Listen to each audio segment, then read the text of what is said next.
Welcome, welcome, welcome to another episode of the Retrogasmic Podcast.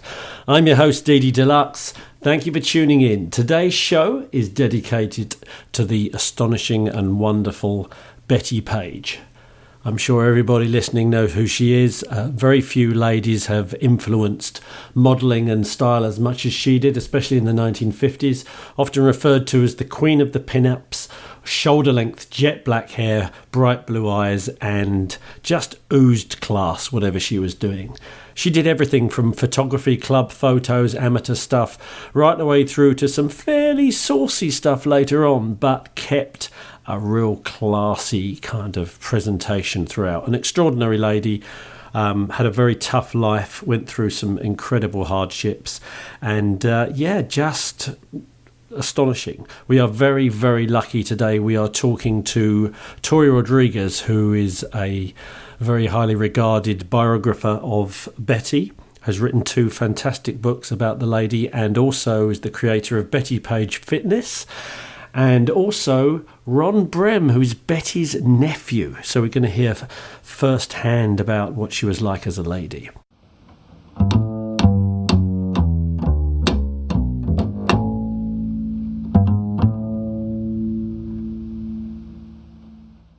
Today's show, we're going to focus mainly on the interview with Tori and Ron, of course. But I thought it might be just interesting for you to hear Bettie's voice. This is taken from the 1996 interview with entertainment reporter Tim Estilos. It was broadcast as the real Bettie Page TV interview. She was in her later years then, and she insisted that she wasn't shown on camera. She wants to keep the memory of what she looked like in her heyday. But it's interesting just to hear her speak, because you can still hear the independence and the intelligence in her voice. Here's a little clip. I always got up mimicking poses of the movie stars in the magazines, models and movie stars, and that was my first beginnings of posing. I had no idea then I'd ever be a pinup model. So we're going to jump straight into the interview with Tori and Ron. Please bear in mind it was done on Skype. It was a rainy day in New Zealand, so I was constantly trying to chop in and out so that you couldn't hear the rain on the roof of the studio. Tori was in Atlanta, Georgia. Ron was in Bakersfield, California, and we were all trying to do it at one go on Skype. So it's remarkable that we got anything at all. But have a listen. This is fantastic. So on the line, hopefully we have Bettie Page, biographer and founder of Bettie Page Fitness, Tori Rodriguez, and Bettie's nephew and established musician, Ron Brem. Hi. Hi. How are you, Duncan? Hello, Duncan. How are you? I'm good. You're a bit crackly, your end. Oh. You might need to move a little bit nearer to the gramophone. Let's try that. Is that better? Yeah, that's not bad. Good stuff. Okay. Look, thank you so much for coming on. I know it's a tricky thing to line up. You're in Tori's. You're in Atlanta, Georgia. Yep. And Ron, you're in Bakersfield, California. Is that right? Yeah, Southern California in Bakersfield. Wow. So that's good. I mean, we're kind of opposite sides of the world. So the fact that we're talking to each other is remarkable, especially with yes, it is. New Zealand technology. So, look, thank you. Let's start off with Tori. Most of the people in the vintage scene around the world are aware of the legend that is Bettie Page. But I mean, you've written 2 books about the lady. Can you tell us a bit about her life and what you think made her so extraordinary? Yeah, she had a extremely hard life with lots of hardship from the very beginning. She's a survivor of child abuse and sexual abuse and poverty and domestic violence and sexual assault as an adult as well, and just a number of tragedies of various sorts. And, one of the things that I find so remarkable about her is that through all of that, she was still, and even through, severe mental illness and later a lot of physical ailments, she always maintained this really strong sense of optimism and hope and determination. And I think that's probably one of the things I find most inspiring about her. Yeah. Just give us a bit of an outline of her early days. I mean, you said she was from a poor family. Just give us a bit of background on that. Yeah, she and actually Ron can probably speak more to that because that's actually his family history. So Yeah. His mom and Betty grew up. Yes. Go on, Ron. Yeah, I mean. Yeah. Well, my actual first meeting with Betty was in 1961 when my grandma Edna and Betty both traveled up to on the Greyhound bus all the way from Nashville, Tennessee, for a family visit at our home just outside of St. Louis, Missouri, in southern Illinois. And I'll never forget meeting Betty. I was a young shaver at the time there, but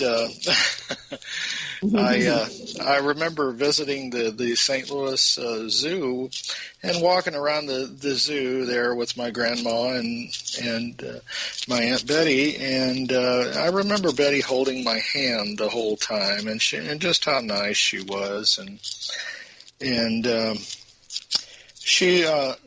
Betty didn't really have any children of her own, and she was had always told my mom I was a good kid, and and so she it was a lot of fun though, and I remember how pretty she was. Is one of the other recollections I remember. And I remember my mom talking about that also when I was a kid. Yeah. Did your mum and your auntie, did they get on? Was it kind of friendly, or was there a bit of competition, or, Well, now that's an interesting question. They got along absolutely great, and they were very close, and wrote each other letters throughout their whole lives. However, when they were both doing modeling in their early 50s there and such, they would go on some photo shoots together, and my mom, anytime the photographer would kind of take a few extra shots or something of my mom, why Betty would get a little jealous sometimes, according to what I was told there. But there was a little rivalry between sisters, but they got along great their whole lives. So,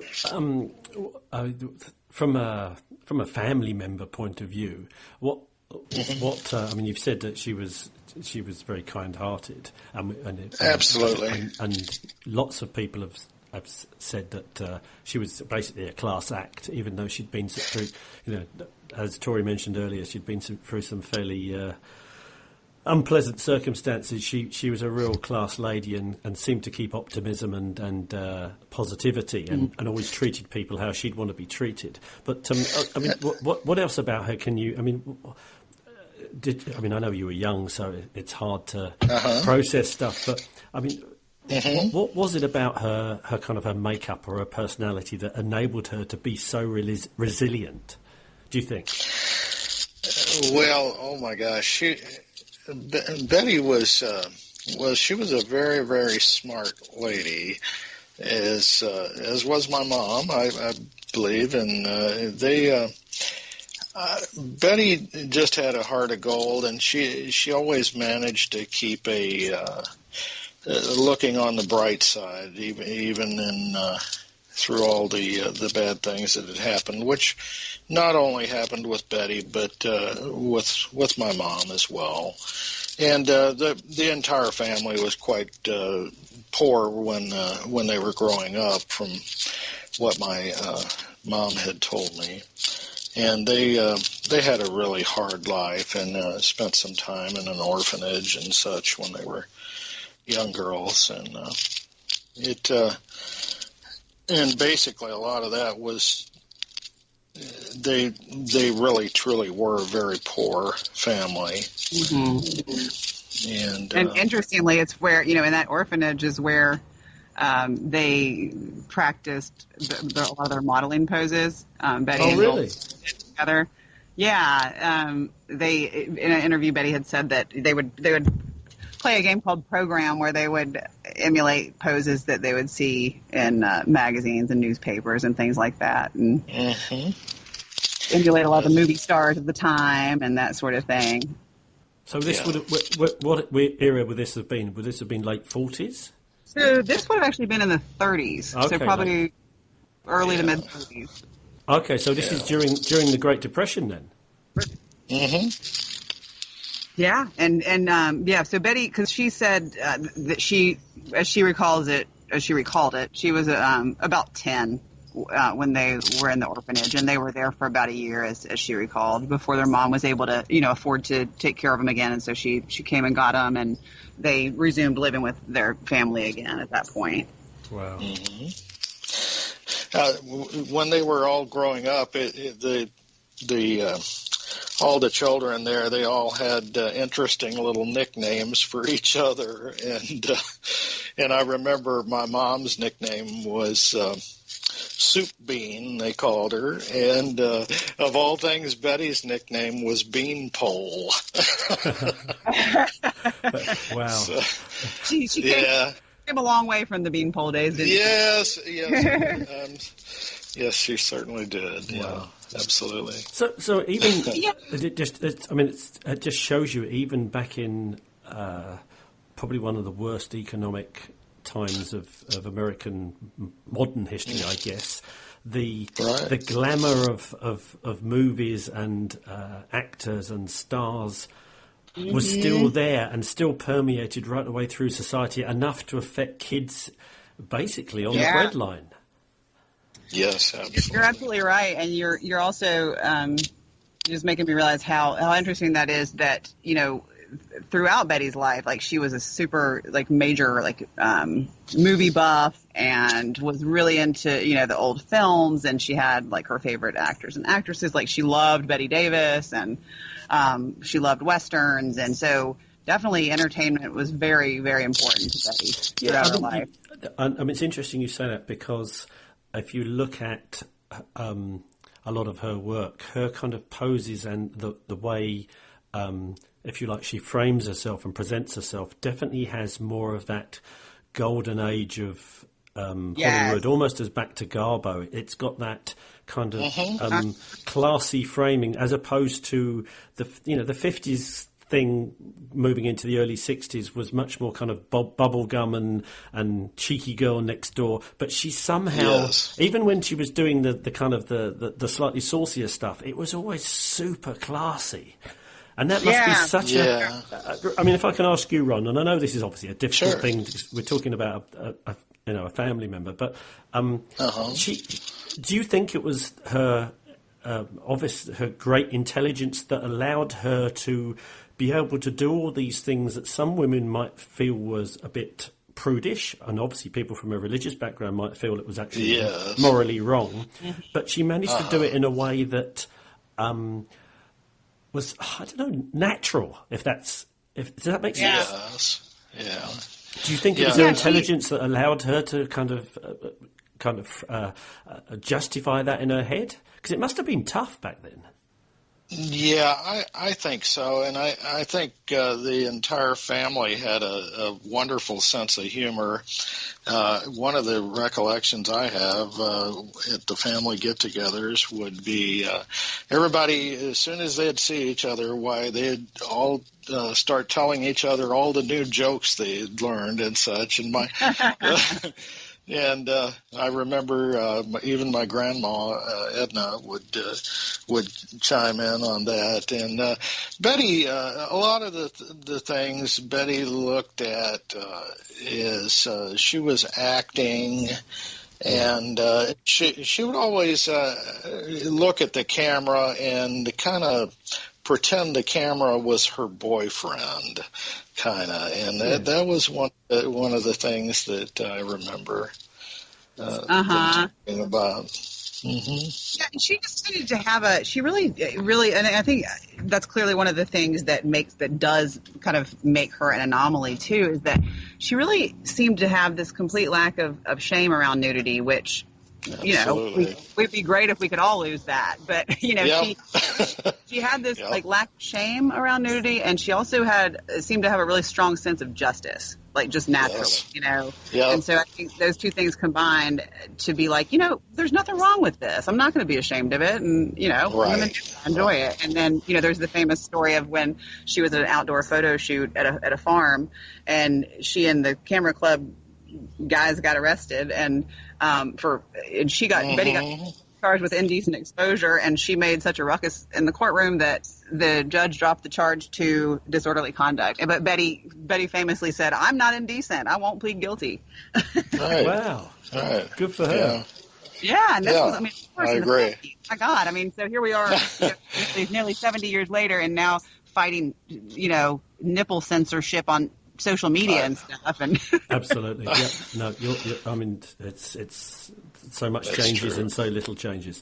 Ron, can I ask you? Yes. How did the? Sure. It sounds like it was a real close family, and obviously when a family goes through, hard times, it can drive people apart, but it can also unify people. Yeah. How did you mentioned your grandma Edna and your mum, and how did they react to Betty?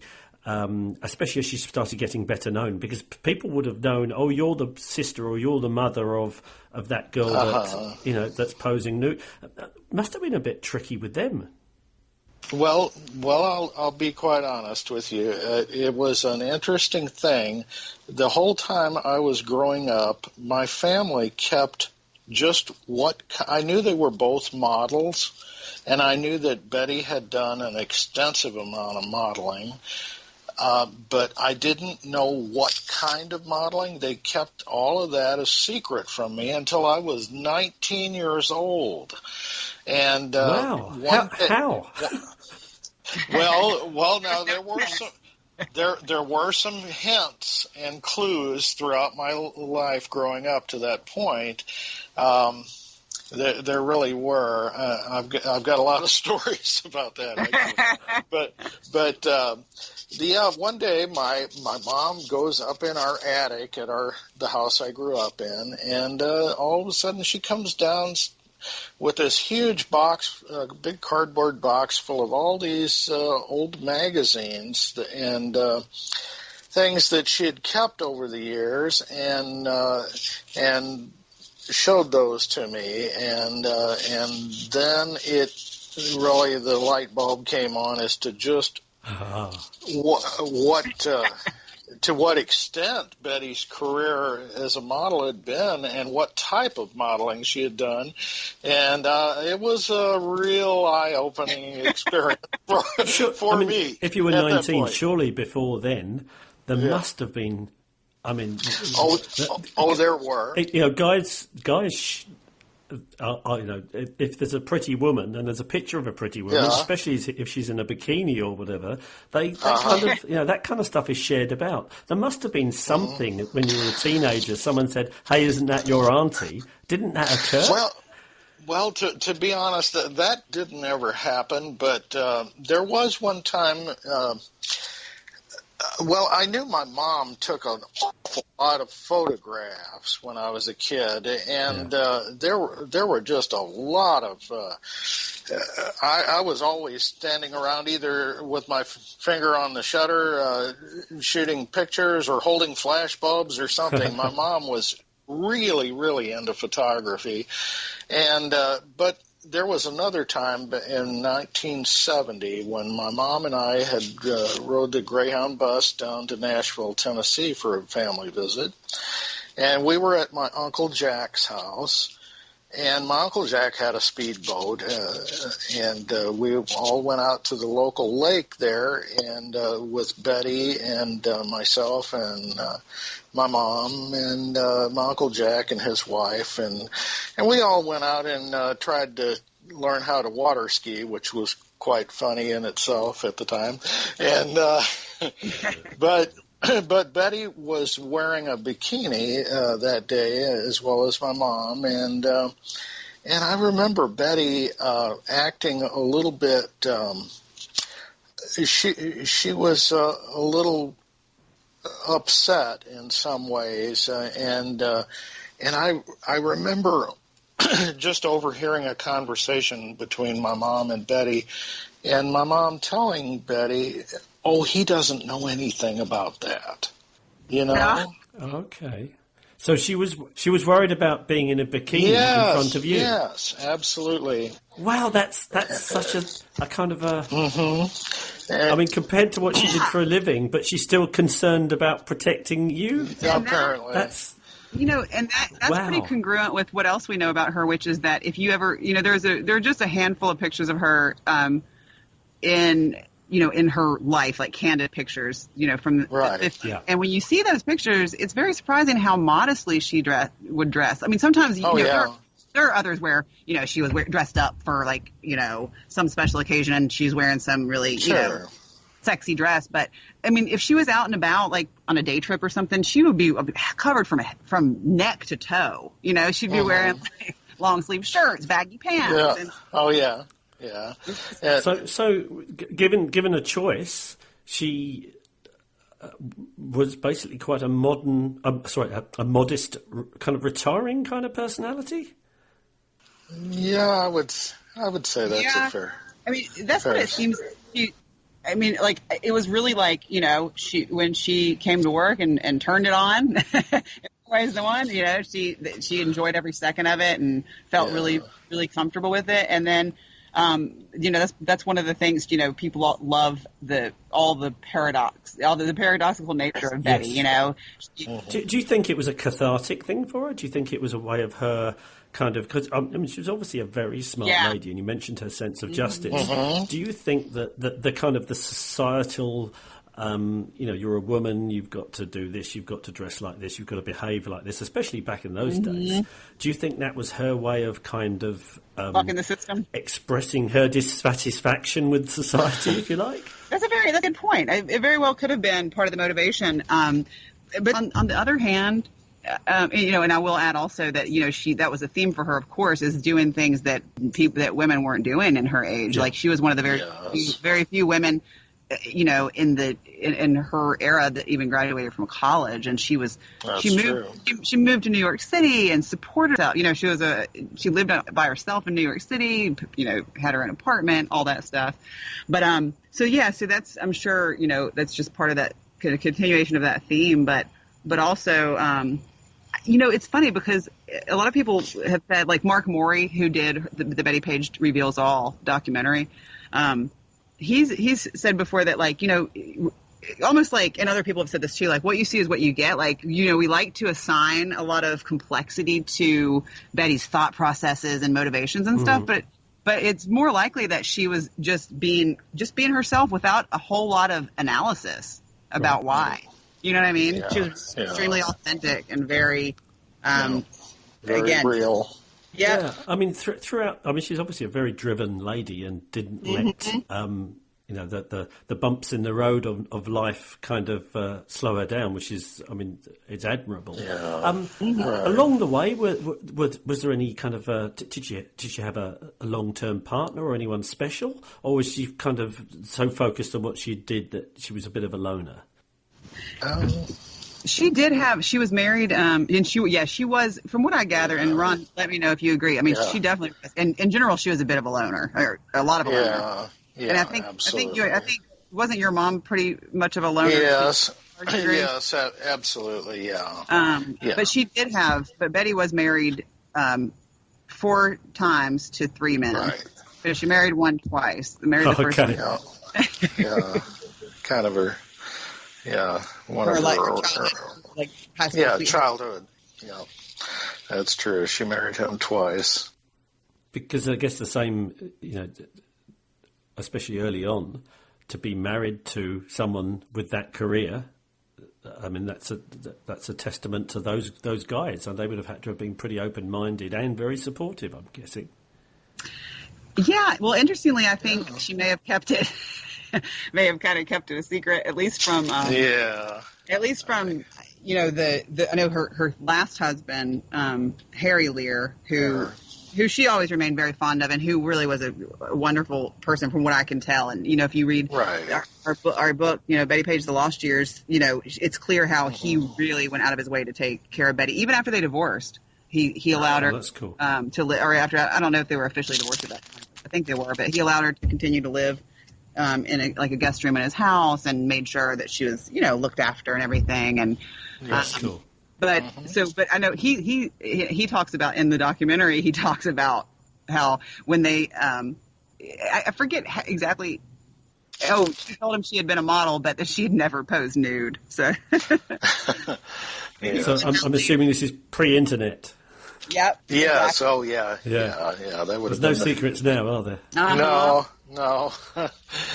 So, Ron, can I just ask you? Sure. Was it just your aunt and your mum, or were there other brothers and sisters?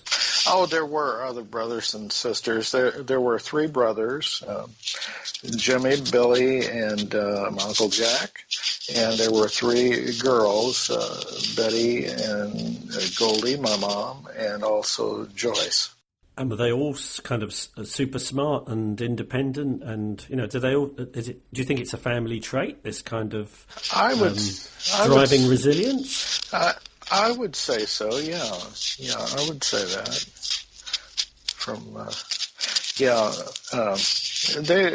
The brothers were quite different. I didn't really know my Uncle Billy very well. He had passed away when I was quite young, but my Uncle Jimmy and my Uncle Jack were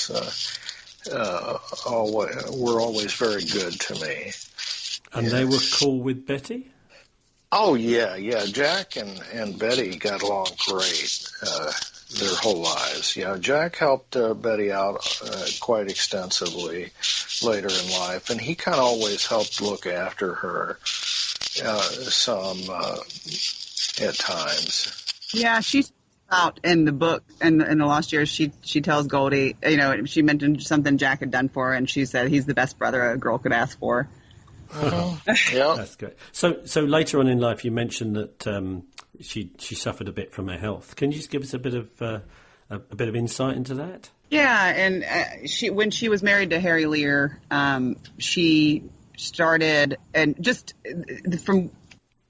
roughly, probably around like in the 70s is when it's actually known that she started having real severe mental health problems. I don't know how long before that they actually did start to materialize, but she was diagnosed with paranoid schizophrenia, which of course is a severe, debilitating mental illness. And she had a long period of, I guess, her illness wasn't managed well. So she was institutionalized several times over, the span of a couple of decades. And the longest period was she was sentenced to 10 years at Patton State Psychiatric Hospital in California. I think she ended up actually being there for maybe 8 or 9 of those, and then the rest of the sentence was like a halfway house or something. When you say sentenced, that sounds like a... yeah. So that's another part of the story. She, there were 2 different incidents where she, during a psychotic break, she had a violent episode with a landlord in each case. Okay. And was accused of just to put it, I guess, concisely, just like stabbing, the landlord, or it was like an assault with a knife.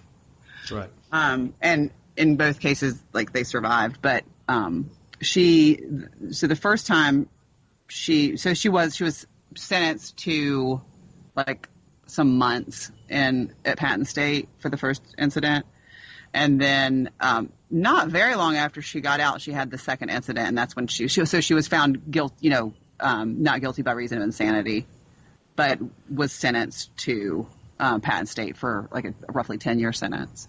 Okay. And I mean, what's your impression? Well, both of you really. What's your impression of that?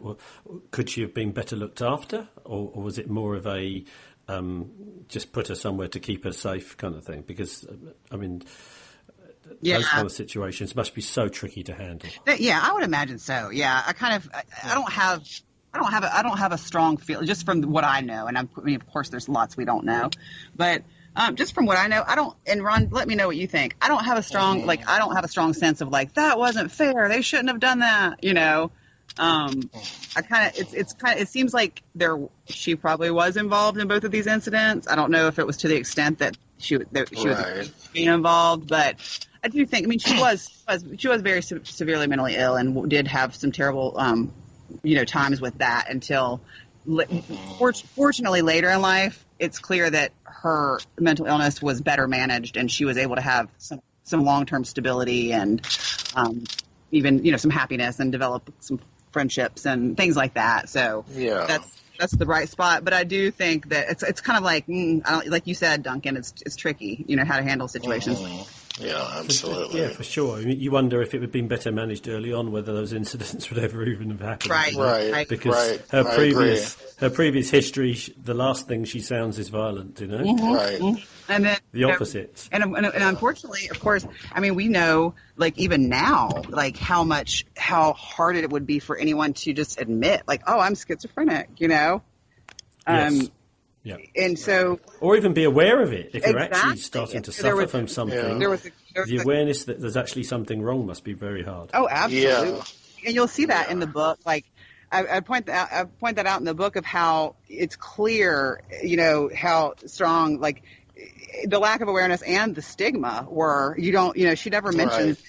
Like she doesn't say anything about her diagnosis or that she has a mental illness or anything. She'll use terms like emotional tension strain and nerves, problems with her nerves and things like that.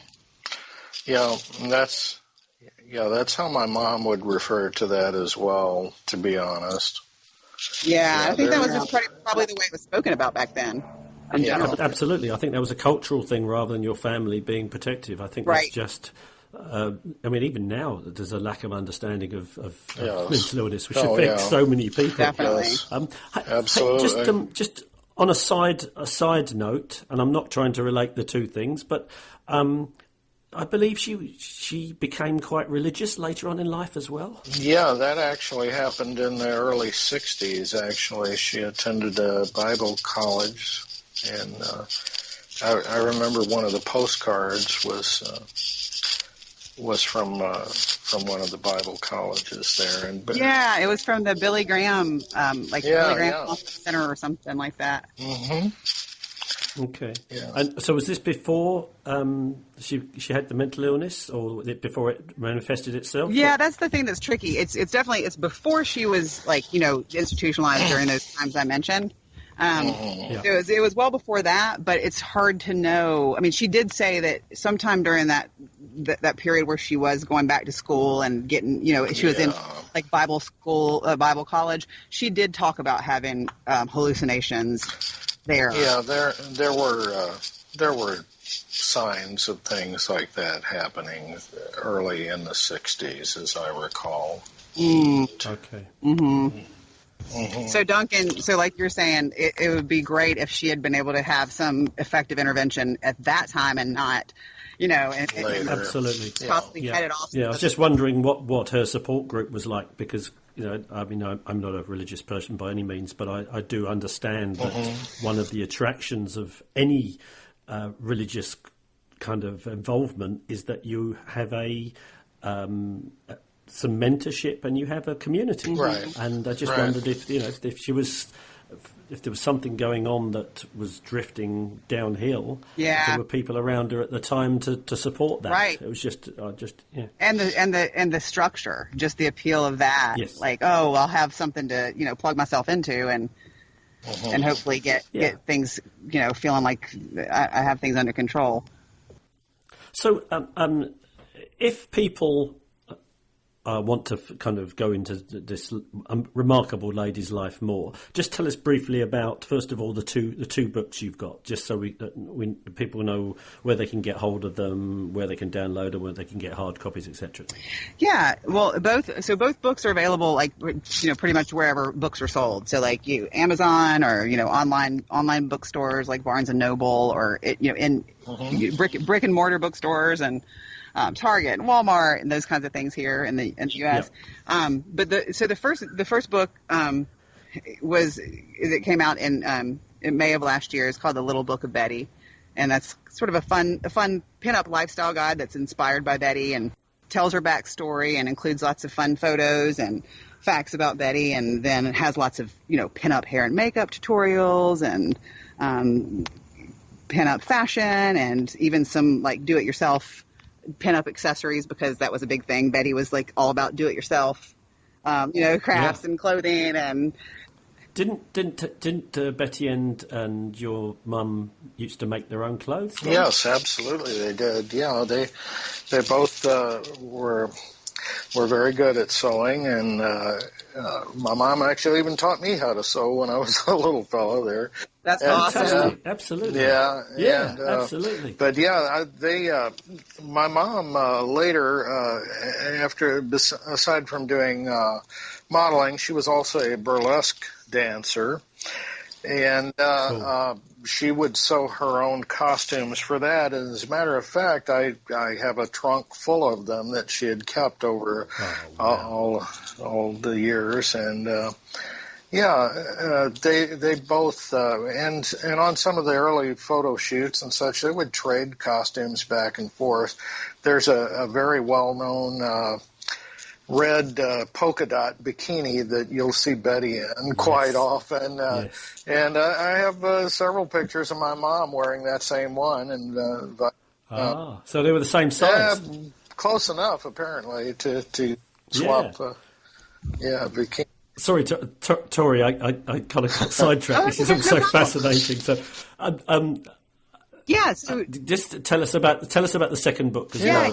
Just so I was just gonna, and the last thing I wanted to say about the first one is that it also includes what I've coined the term Betty babes to refer to all the modern women who are inspired by Betty and her fierceness and of course. So just Madonna, etc. Powerful, non-conforming women. And but anyway, so the second book is, of course, Bettie Page, The Lost Years, which Ron and I created together with the material from his family archives and all the the previously unpublished photos of both him, of Goldie and Betty, and together and separately over different periods of their lives, and then of course has the decades worth of letters from Betty to Goldie talking about what's going on with her, basically from about 1960 to early 60s. Well, 2000. 1949, I think, was the first where there's the very first mentioning of her modeling career there and such, and all the way up through 2000, I think.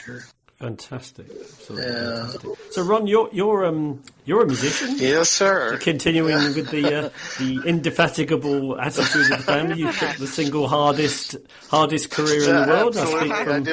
I speak from experience. Yes. Yes, we have that in common. Yeah.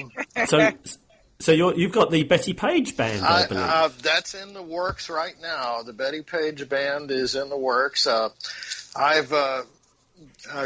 Well, I started life as a drummer and playing piano, but I'm a guitar player by trade, and and I'm a songwriter and have a small home studio, and I've done a lot of production work and such, and I'm also a songwriter. My mom, Goldie Page, was quite a poet and wrote a lot of song lyrics, and I actually have literally a couple different books of song lyrics that she has written, and she always wanted me to put those to music.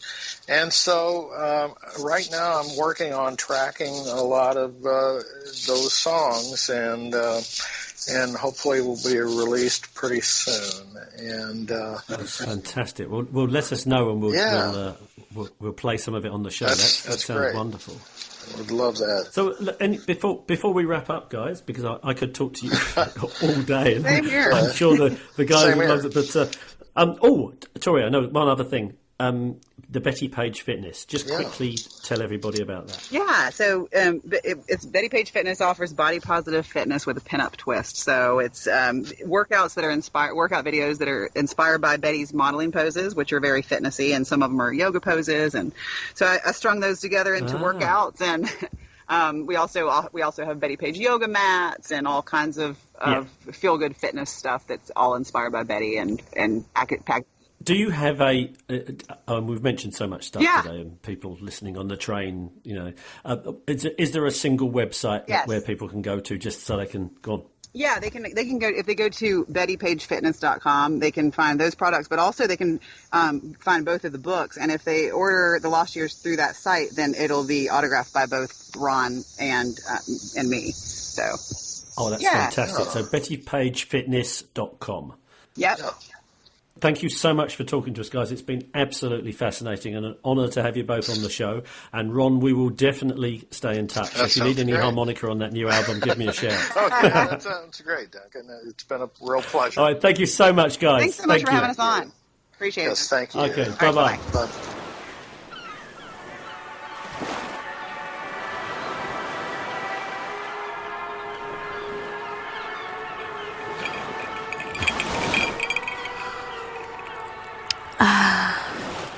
Retrogasmic. Sadly, that brings us to the end of yet another show. One of my favourites, I think, so far. Thank you so much again to Tori and Ron for a wonderful conversation. Thank you to you guys for listening, of course. If you're on iTunes, please leave us a review. It does help. If you're on the normal social media stuff, share it with your buddies. Share the love. Thanks a lot, and we'll see you next time. Retrogasmic.